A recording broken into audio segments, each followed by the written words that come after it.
I'm gonna try this out. Hopefully it'll work out if Gypsy keeps quiet. Tales from the camper window. Now, you've seen Tales from the ghetto window. For those of you who watch my videos, I know they're not fancy or anything like that. I'm not looking to pull a bunch of tricks and advertise anything with big letters and flashing lights and stuff like that.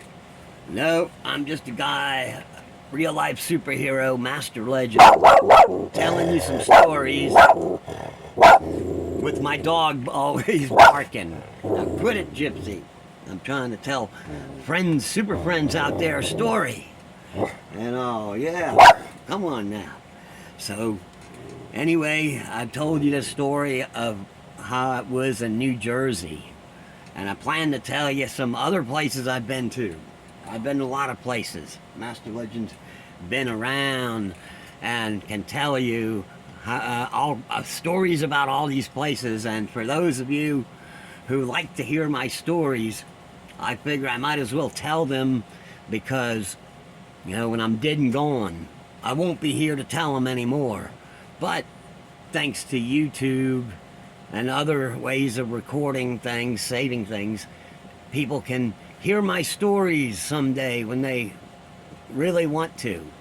You know, after you're dead and gone, that's when you'll see Master Legend will be a big deal. They'll be making movies about me. Everything will be happening once I'm dead.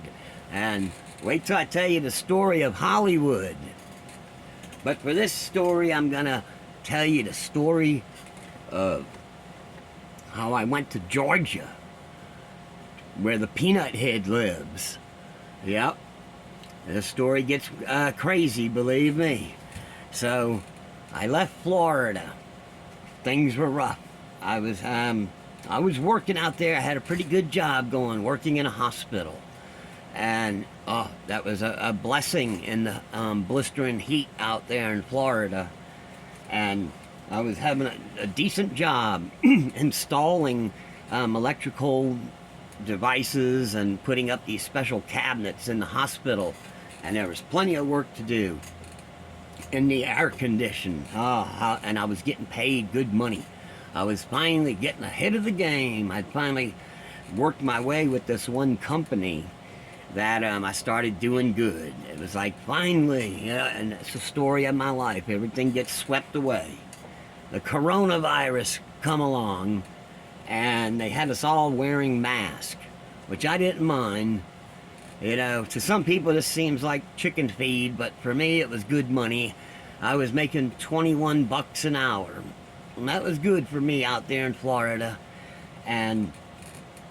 But not everyone wanted to wear the mask. So this one guy, he decided he's not going to wear the mask. He's going to protest. And then what happened?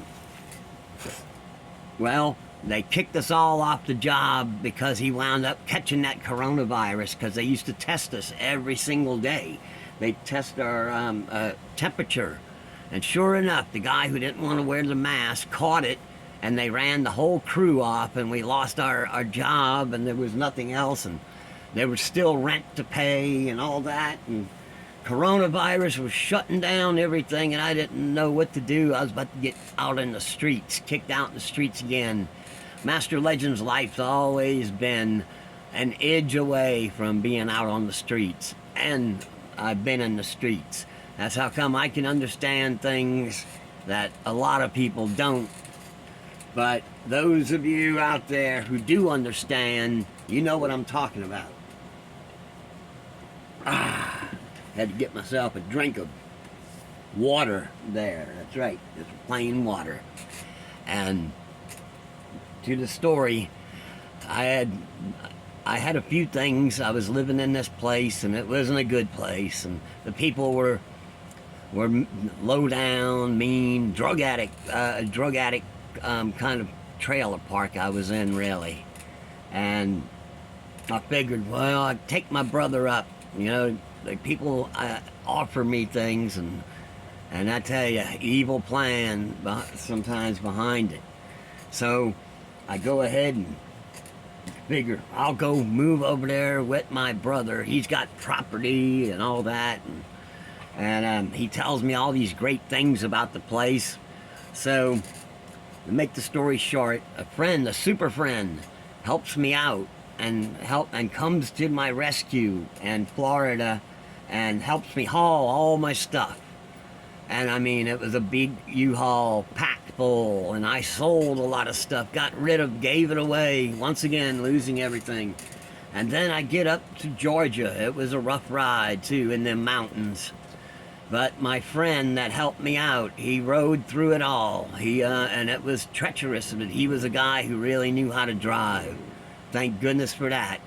And what a scene it was, because we were pulling a trailer, a U-Haul trailer. We weren't driving the U-Haul truck. He was pulling it. And, well, anyway, to get to the rest of the story, we get to my brother's. And we get over there, and I have to unload it practically single-handedly. And it didn't last long. I wound up having to go and live in a storage unit. It was like, oh no, back to a storage unit. See, I went to go live with my brother, and he had this place. I was getting bit up with black widow spiders. I had 3 bites at one time. And then he had this girlfriend, the believer of lies, I call her. And she believed all this stuff that I did. My brother was claiming stuff that I did, he did. So I was already in a bad enough mood with spider bites and all that, and I was in a dead-end place. I knew when I got there, I was in a real dead-end place. There was no way I was going to stay there for long. And my brother was arguing with me and threatening me, and he has his guns, and he's taking up for the woman. And I didn't argue with her. I just told her that that's not true. You're believing lies. That's why I call her the believer of lies.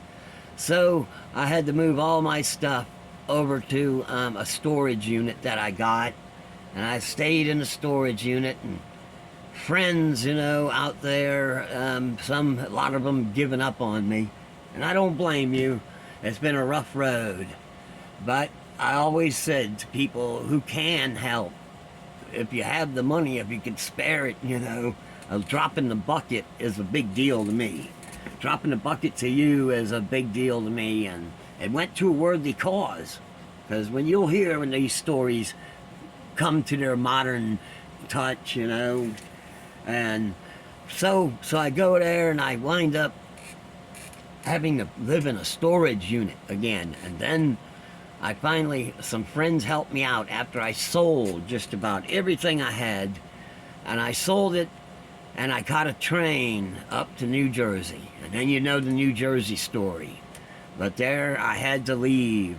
And just to tell you a little bit about the town.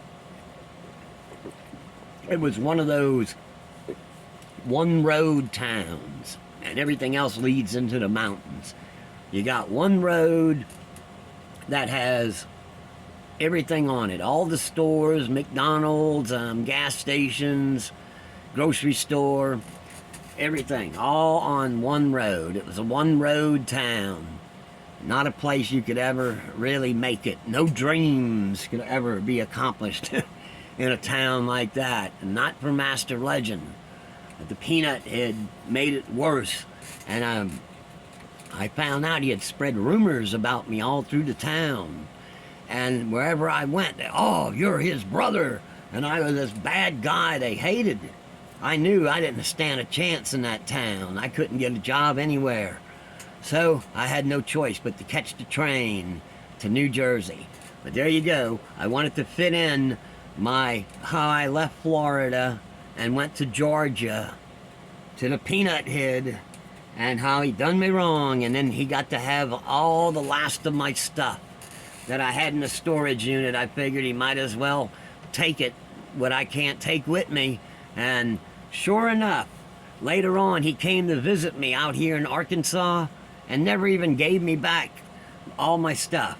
He could have if he was a real brother. Now this is the real brother, not just a friend. And friends are thicker than brothers, believe that.